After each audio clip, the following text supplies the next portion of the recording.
నిర్ణయం తీసుకుంటూ తమిళనాడు సీఎం విజయ్ ఒక సంచలనమైన నిర్ణయం తీసుకున్నాడు. సో ఇక్కడ విషయం ఏంటంటే ప్రైవేట్ స్కూళ్ళపై ఫిర్యాదులు ఫీజులపై విజయ్ కీలక నిర్ణయం తీసుకున్నాడు. ప్రైవేట్ స్కూళ్ళలో అధిక ఫీజులు వసూలు చేస్తున్నారనే ఫిర్యాదులతో తమిళనాడులోని విజయ్ ప్రభుత్వం కీలక నిర్ణయం తీసుకుంది. ప్రైవేట్ స్కూళ్ళ నోటీసు బోర్డుల్లో ప్రభుత్వం నిర్దేశించిన ఫీజు వివరాలను ప్రదర్శించాలని ఆదేశించింది. సో ఇది దమ్మున్న స్టేట్మెంట్, దమ్మున్న నాయకుడు, ఒక ప్రజానాయకుడు పరిపాలిస్తే గిట్లా ఉంటుంది. ఆయన అభివృద్ధి మీదే ఫోకస్ పెట్టిండు, రాజకీయాల మీద ఫోకస్ పెట్టలే, చిత్త రాజకీయాల మీద ఫోకస్ పెట్టలే.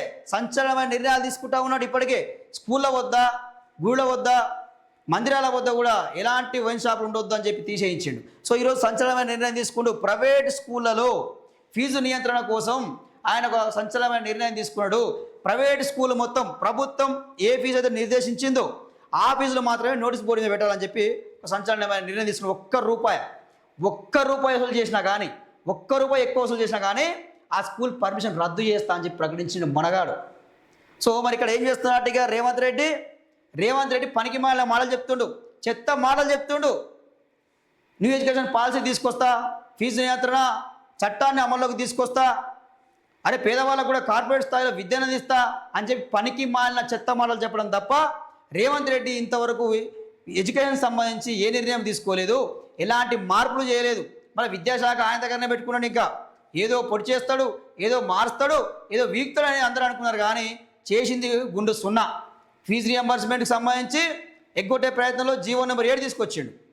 సో దాన్ని ఈరోజు బొందబెట్టే ప్రయత్నం చేస్తుండు. బడుగు బలగిన విద్యార్థులు, పేద విద్యార్థులు చదువుకోకుండా కుట్ర చేసే ప్రయత్నంలో ఈరోజు రేవంత్ రెడ్డి ఉన్నాడు. తస్మాత్ జాగ్రత్త రేవంత్ రెడ్డి. తెలంగాణలో బలమైన విద్యార్థి ఉద్యమం మొదలు కాబోతుంది.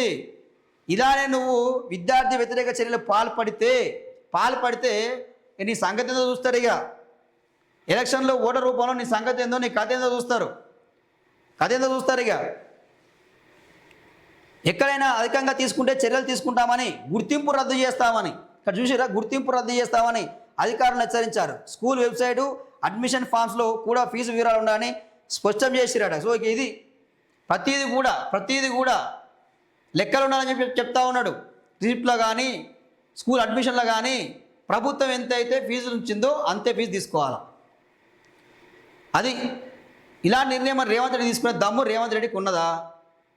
ఫీజు నియంత్రణే ఇంతవరకు అమలు చేస్తలేడు, దాని మీదే ఇంతవరకు ఎలా నిర్ణయం తీసుకోలే. నువ్వు ఎలా నిర్ణయం తీసుకుంటలేవు అని చెప్పి ఆకునూరు మురళి రిజైన్ చేసిండు. అంటే నీ ప్రభుత్వం ఫెయిల్ అయింది, అందుకే రిజైన్ చేసిండు.